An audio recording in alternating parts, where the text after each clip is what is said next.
अपना घर तो आखिर अपना ही होता है। अब चाहे आप जैसे भी रहो, दीवार पर जैसा भी पेंट करवाओ, ना बार बार घर छोड़ने का झंझट, ना ही मकान मालिक की किचकिच। लेकिन लाखों रुपए का खर्च करना सभी के बस की बात नहीं होती है। इसलिए भारत के शहरों में रहने वाले लोग किराए के घरों को पसंद करते हैं, वहीं पर रहने को अपना एक जरिया मानते हैं। कई बार लोगों का एक शहर से दूसरे शहर पर ट्रांसफर होता है, ऐसे में उनके पास एकमात्र ऑप्शन किराए का घर ही बचता है।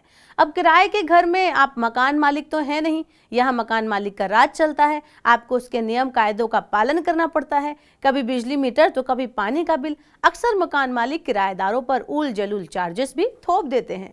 वहीं आपको कभी भी मकान खाली करने का आदेश भी मिल जाता है। किराएदारों को इन्हीं मुश्किलों से निजात दिलाने का काम करता है रेंट एग्रीमेंट।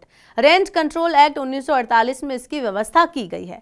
इस कानून के अनुसार किराएदार और मकान मालिक के बीच किराए, सिक्योरिटी मनी समेत अन्य क्लॉजेस को साफ रूप में इसमें दर्ज किया गया है, दिखाया गया है। इसके अलावा किराएदार के प्रति मकान मालिक के व्यवहार और आचरण को भी क्लॉजेस में शामिल किया गया है। रेंट एग्रीमेंट में कई ऐसे क्लॉज होते हैं जो आपके लिए बतौर किराएदार बेहद जरूरी होते हैं। तो इस वीडियो में मैं आपको इन्हीं क्लॉजेस के बारे में बताने जा रही हूं कि अगर आप मकान मालिक के साथ रेंट एग्रीमेंट करने जा रहे हैं या इसे रिन्यू कर रहे हैं तो किन बातों को आपको जरूर ध्यान में रखना चाहिए। रेंट एग्रीमेंट में सबसे जरूरी बात किराए को लेकर दर्ज की जानी चाहिए। अक्सर मकान मालिक साल के बीच में किराया बढ़ाने के लिए परेशान करते हैं, इसलिए रेंट एग्रीमेंट में उसी किराए को दर्ज करें जो आप दोनों के बीच तय हुआ है। रेंट एग्रीमेंट में किराए की तारीख का भी जिक्र होना चाहिए।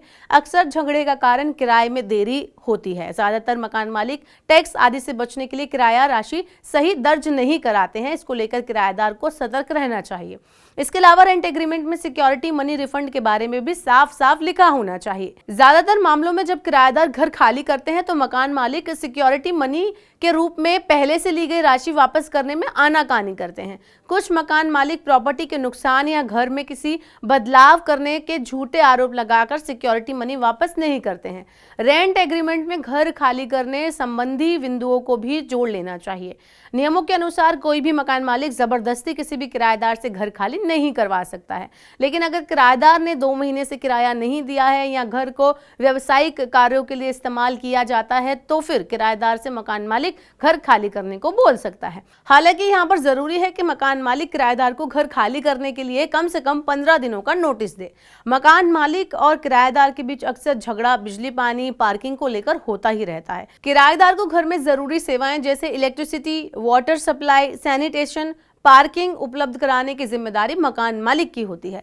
मकान मालिक कभी भी इन सेवाओं को उपलब्ध कराने से मना नहीं कर सकता है। रेंट एग्रीमेंट में इन सब बातों का जिक्र किया जाना चाहिए, ये किराएदार का हक है।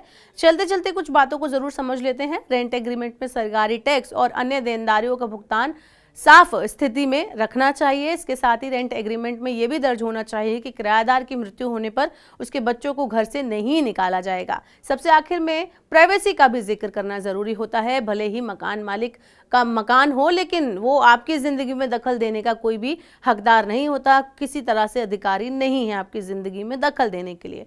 हर किराएदार के लिए प्राइवेसी अधिकार है, इसलिए मकान मालिक से इस पर भी क्लियरली पहले ही बात कर लें।